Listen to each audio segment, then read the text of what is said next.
18ª semana do tempo comum, festa da transfiguração do Senhor. Do Evangelho de Jesus Cristo, segundo São Mateus. 6 dias depois, Jesus tomou consigo Pedro, Tiago e João, seu irmão, e conduziu-os a uma parte alta da montanha. Lá se transfigurou na presença dele. Seu rosto como o sol, suas vestes tornaram-se resplandecentes de brancura, e eis que apareceu Moisés e Elias conversando com ele. Pedro tomou então a palavra e disse: Senhor, é bom estarmos aqui. Se queres, farei aqui 3 tendas, uma para ti, uma para Moisés e outra para Elias. Falava ainda quando veio uma nuvem luminosa e os envolveu. E daquela nuvem fez ouvir uma voz: Eis o meu filho amado, em quem coloquei toda a minha afeição, escutai-o. Ouvindo essa voz, os discípulos caíram a face por terra e tiveram medo. Mas Jesus aproximou-se deles e tocou, dizendo: Levantai-vos, não tenhais medo. Eles levantaram, seus olhos se abriram, mas eles não viram mais ninguém, senão unicamente Jesus.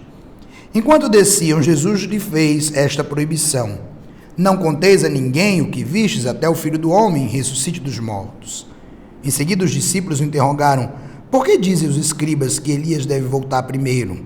Jesus respondeu-lhe: Elias de fato deve voltar e restabelecer todas as coisas.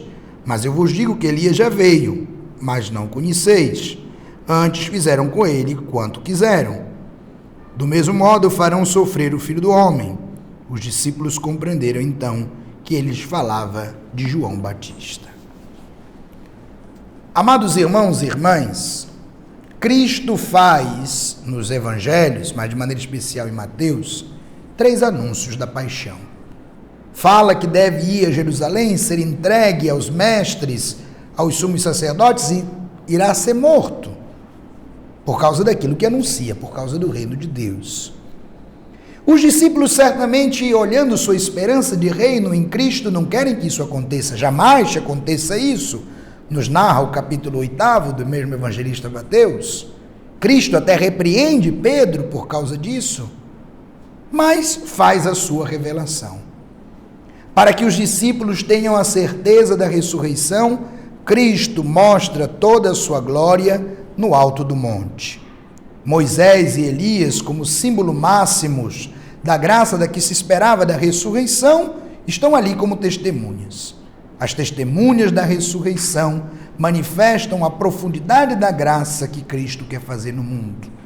Cristo mostra toda a sua glória de ressuscitado para que os discípulos não tenham medo da morte, encarem esta morte como frutos da ressurreição. É tão verdade que os discípulos passam a ter então esta força da memória pascal de Cristo, relembrando este fato: a glória reservada. Estar no alto do monte, olhar a terra prometida. Elias, como aquele que experimentou a graça da ressurreição antecipada, como nos narra a tradição dos profetas. Moisés, aquele que lança o olhar sobre a terra prometida e agora a enxerga no corpo transfigurado de Cristo. É a graça da salvação.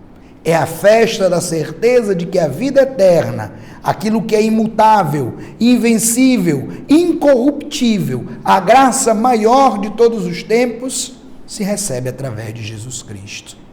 Peçamos, meus irmãos, no dia de hoje, que este nosso corpo seja transfigurado na graça de uma glória, na graça de uma revelação maior, a revelação do amor de Deus. Que nosso Senhor possa nos abençoar e nos santificar no dia de hoje. Em nome do Pai, do Filho e do Espírito Santo. Amém.